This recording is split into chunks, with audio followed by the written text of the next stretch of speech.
चरण शुरू हो रहा है। पिछले 1.5-2 महीने के अंदर पूरा देश एक तरह से बंद था। कोरोना की महामारी की वजह से पूरे विश्व के अंदर इस टाइम संकट छाया हुआ है। पिछले 1.5-2 महीने में आप लोगों ने खूब तपस्या की है, आप लोगों ने काफ़ी कठिनाई का सामना किया है और आपकी ये तपस्या विफल नहीं होगी।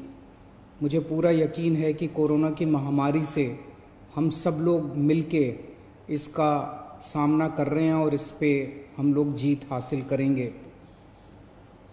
दिल्ली के अंदर अभी तक 10,054 केस टोटल हुए हैं। जैसा मैं अक्सर कहता रहा हूँ कि केसेस तो ज़्यादा हैं, लेकिन लोग बीमार पड़ रहे हैं और ठीक होके घर जा रहे हैं। 4,485 लोग ठीक हो गए हैं, यानी कि 45% लोग ठीक हो गए।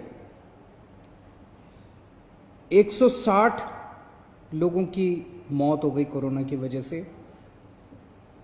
नहीं होनी चाहिए थी, कोशिश कर रहे हैं हम एक एक व्यक्ति की जान बचाने की, लेकिन एक औसतन तौर पे देखा जाए दुनिया के पॉइंट ऑफ व्यू से और हमारे देश के अंदर अन्य राज्यों में जो है, तो इतने मामलों में जो मौत हुई हैं वो अन्य राज्यों की और अन्य देशों की अपेक्षा कम है, लेकिन हम कोशिश करते हैं एक एक व्यक्ति की जान बचाने की।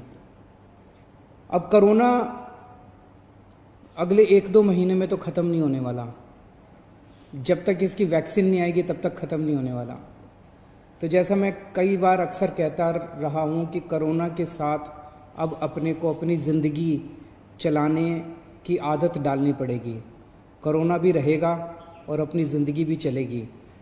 लॉकडाउन परमानेंटली नहीं रह सकता।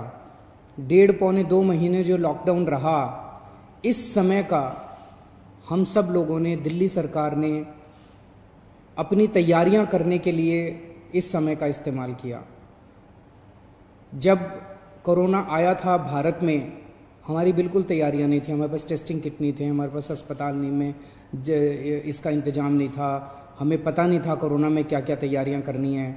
लेकिन पिछले 1.5-2 महीने के अंदर अब हमने कोरोना के लिए अलग से अस्पताल नामांकित कर दिए, अलग से बेड लगा दिए, वेंटिलेटर का इंतज़ाम कर लिया, ऑक्सीजन का इंतज़ाम कर लिया, पीपी किट का इंतज़ाम कर लिया, टेस्टिंग किट का इंतज़ाम कर लिया।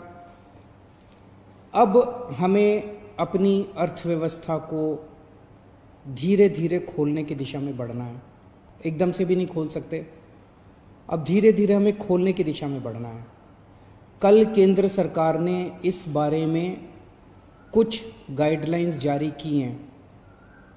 उन गाइडलाइंस को ध्यान में रखते हुए दिल्ली सरकार ने कई सारी चीज़ों को खोलने का, लॉकडाउन में ढील देने का निर्णय किया है। पहली चीज़ कि लॉकडाउन 31 मई तक जारी रहेगा, ऐसा केंद्र सरकार का आदेश है। लेकिन इस लॉकडाउन में कई सारी ढील दी जाएंगी। पहले मैं आपको ये बता दूं कि क्या क्या अलाउ नहीं होगा दिल्ली के अंदर। मेट्रो नहीं चलेगी, सारे school, college, coaching institute, training institute सब बंद रहेंगे, सारे होटल बंद रहेंगे, सारे cinema hall, shopping mall, gymnasium, swimming pool, entertainment park, theatre, bar, auditoriums, assembly halls, ये सब बंद रहेंगे। Social, political, sports, entertainment, academic, cultural, religious या किसी भी तरह की बड़ी गैदरिंग्स ये नहीं हो पाएंगी, ये अलाउड नहीं होंगी। कोई भी धार्मिक स्थान या रिलीजियस प्लेस या प्लेसेस ऑफ वर्शिप बंद रहेंगे। कोई भी रिलीजियस गैदरिंग अलाउड नहीं होगी। बार्बर, स्पा और सैलून ये अभी फिलहाल बंद रहेंगे। शाम को 7 बजे से सुबह 7 बजे तक घर से निकलना अलाउड नहीं होगा, केवल एसेंशियल सर्विसेज के लिए अलाउड होगा।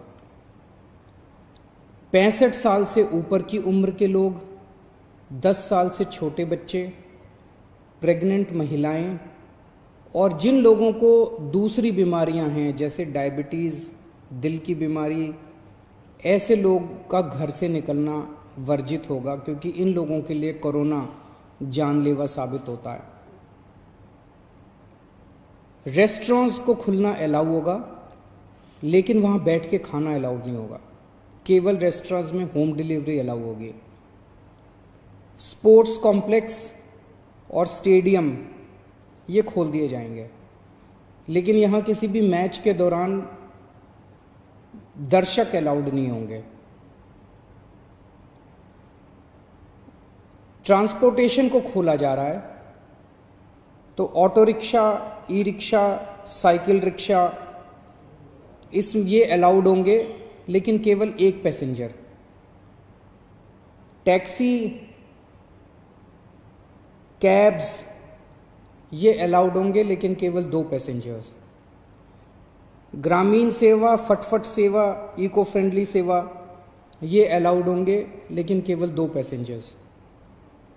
मैक्सी कैब में केवल 5 पैसेंजर्स और आरटीवी में 11 पैसेंजर्स। लेकिन हर सवारी उतरने के बाद ड्राइवर की जिम्मेदारी होगी कि वो सवारी वाले एरिया को डिसइंफेक्ट करेगा, ताकि जो अगली सवारी बैठती है उसको भी खतरा ना हो और ड्राइवर को भी खतरा ना हो। कार पूलिंग या कार शेयरिंग अलाउड नहीं होगी एग्रीगेटर्स वालों को। दिल्ली में बसें चलना चालू हो जाएगा, एक बस में 20 से ज़्यादा पैसेंजर्स अलाउड नहीं होंगे। बस में चढ़ने के पहले हर पैसेंजर की स्क्रीनिंग की जाएगी और हर बस स्टॉप के ऊपर ट्रांसपोर्ट डिपार्टमेंट की जिम्मेदारी होगी कि सोशल डिस्टेंसिंग मेंटेन करे, बसों के अंदर भी और हर बस स्टॉप के ऊपर भी। व्हीकल्स और इंडिविजुअल्स का मूवमेंट अलाउड होगा पूरे दिल्ली में। 4 व्हीलर्स के अंदर 2 पैसेंजर से ज़्यादा अलाउड नहीं होंगे और 2 व्हीलर के ऊपर पीछे बैठ के सवारी अलाउड नहीं होगी, पीछे पिलियन राइडर अलाउड नहीं होगा। सभी सरकारी और सभी प्राइवेट दफ्तर खुल जाएंगे अपनी पूरी स्टाफ के साथ, लेकिन कोशिश ज़्यादा से ज़्यादा प्राइवेट ऑफिस वाले ये करें कि ज़्यादा से ज़्यादा लोग घर में जितने काम कर सकते हैं वर्क फ्रॉम होम रहे। सभी मार्केट्स खुल जाएंगे, लेकिन जो मार्केट्स और मार्केट कॉम्प्लेक्सेस हैं वहाँ पे दुकानें ऑड इवन के हिसाब से काम करेंगी। आधी दुकानें एक दिन खुलेंगी, आधी दुकानें दूसरे दिन खुलेंगी, लेकिन जो एसेंशियल आइटम्स की दुकानें हैं वो रोज खुलेंगी। जितने स्टैंड अलोन शॉप्स हैं, नेबरहुड शॉप्स हैं, रेजिडेंशियल कॉम्प्लेक्सेस में शॉप्स हैं, वो सारी खुलेंगी, लेकिन हर शॉप में सोशल डिस्टेंसिंग मेंटेन होगी और सोशल डिस्टेंसिंग मेंटेन करने की जिम्मेदारी दुकानदार की होगी। अगर किसी दुकान के ऊपर सोशल डिस्टेंसिंग मेंटेन नहीं हो रही तो दुकान बंद कर दी जाएगी।